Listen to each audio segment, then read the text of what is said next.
Hello lovely kids, here I am with the black aeroplane. This is second section of chapter number 3, 2 stories about flying.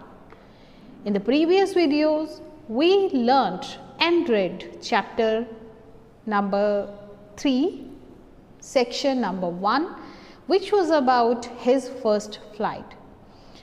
And the character taken here by the author is the seagull, who was afraid to fly, and after a lot of efforts done by his family, he took his first flight. So this is the black aeroplane, written by Frederick Forsyth. Let's talk about the author Frederick Forsyth. He is an English author, journalist, spy and occasional political commentator. Many of his bestsellers are now films adaptations. The theme of the story here is the story oscillates or shifts between miracle and mystery. It recounts the experience of a pilot whose plane is caught in the storm. So the chapter Black Aeroplane by Frederick Forsyth reflects on how one's judgment gets distorted due to fantasizing and how it creates problems. When we talk about the main characters of the story, number 1, we will see the pilot of Dakota Aeroplane, who is the narrator of the chapter. At number 2, another pilot who is the pilot of the black aeroplane, who saved this first pilot, or the narrator you can say, from from the black clouds. And the third one is the woman at the control center, and she is the woman who tells the narrator about the truth that there was no other black aeroplane flying in the sky that time.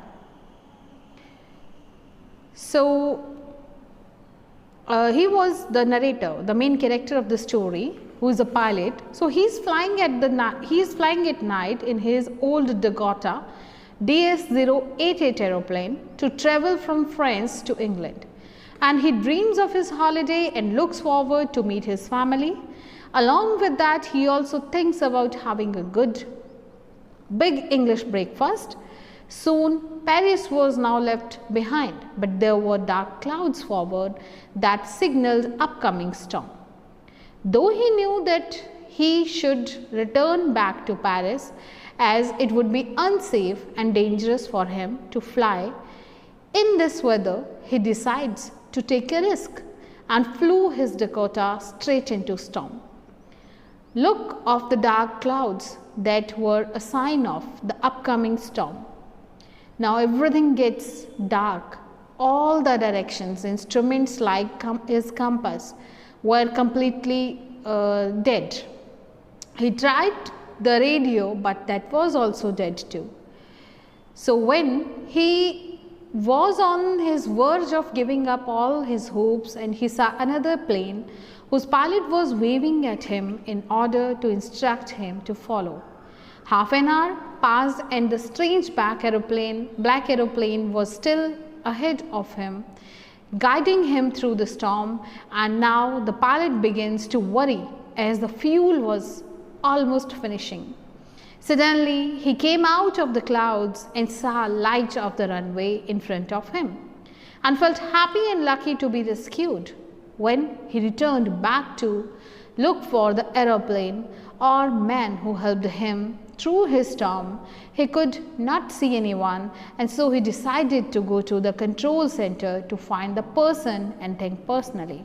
But to his utmost shock, he was thrilled to know from the woman there that there was no other aeroplane flying that night, and it was only his aeroplane that the woman could see on his radar. This left him confused, and he was left with many unanswered questions in his mind. About who was the pilot is unable to see. All his direction instruments stopped functioning and he lost control of the plane. When all was lost, he saw on the strange black aeroplane flying in the storm without lights. So let's see the summary of the chapter through the slides. The narrator was happily flying his old Dakota aeroplane over France.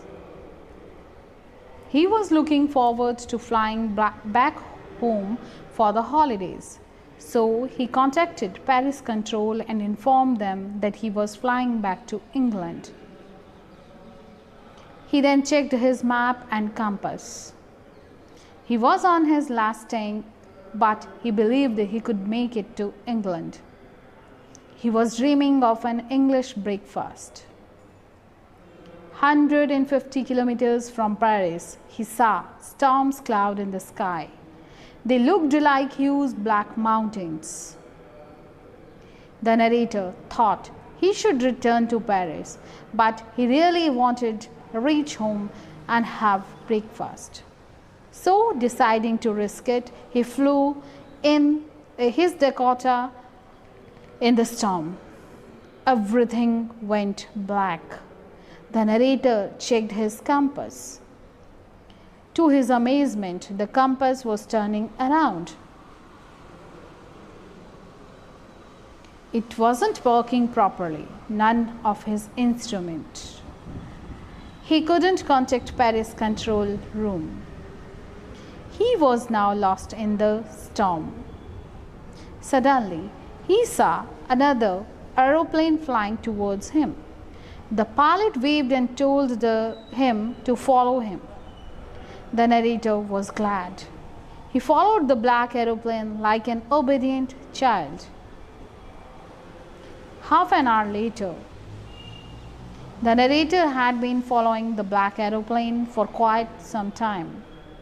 The Dakota was now on its last fuel tank.